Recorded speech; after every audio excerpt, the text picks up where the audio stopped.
Good afternoon, everybody, and a happy St. Patrick's Day. I hope everybody's having a good day. Today, I want to talk about Elvish Reincarnation. So, J.R.R. Tolkien, in the earlier phase of his mythology, the elves were reincarnated. Now, this is different from Indian reincarnation, where they didn't come back as something else. They were reborn in their children. So they had to be an elf. They couldn't be anything else. And then they were meant to live for as long as this world lasts. So they could not die like we do. Now, obviously, Tolkien changed this later on, in later years, and the elves were still reincarnated, but they had to come back as themselves and just pick up their former life. So they couldn't become children again, they couldn't be reborn. Now, reincarnation, the word incarnate, basically means to be made flesh. So to be reincarnated is to take on flesh again. And this is how Tolkien used it. I like to think of this as elvish resurrection. Because when you're resurrected, you don't come back as something or somebody else. You're yourself. But you're in a different body, but you're still the same person. You're recognizable. People will know who you are. Obviously, resurrection, we haven't been resurrected yet.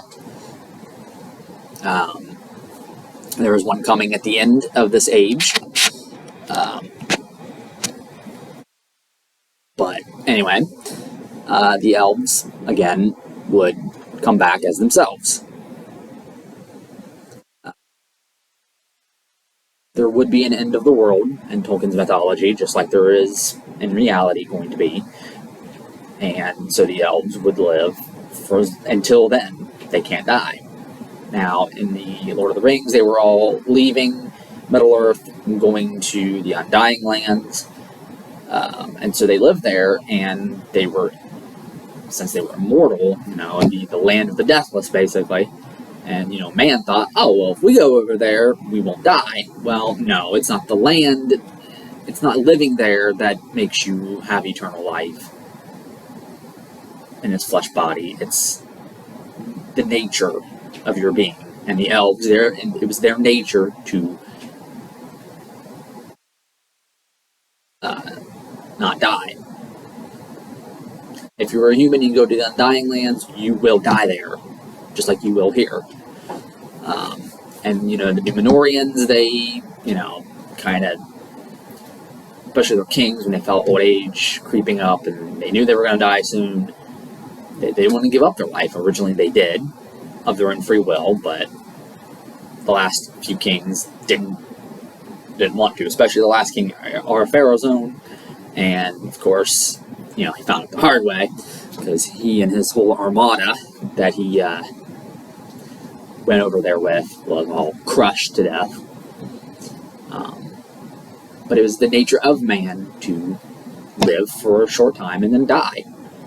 And so, in Tolkien's world, death is looked at more as a gift than it is a curse. If you look at it from the Elvish perspective, yeah, it's a curse. You can't die. And of course, as I said, they had a place to go to. They could leave Middle-earth, but it was still part of the world. It was basically just another dimension. The end of the world would come there as well. I mean, it's all going to end. What's going to happen to the elves then? We don't know. Man, obviously, is going to inherit the earth. We go to a fate beyond the world, whereas the elves don't. And so that was basically the concept behind all that. And pretty much all there is to say about it. I will say again that I like to look at this as resurrection, not reincarnation. I think it's better. It just sounds more Christian. And Tolkien, being a Christian, would understand this. And maybe that's what he was thinking. I mean, I don't know. But there you have it. All right. I hope everyone enjoys the rest of their day, and I will catch you all tomorrow.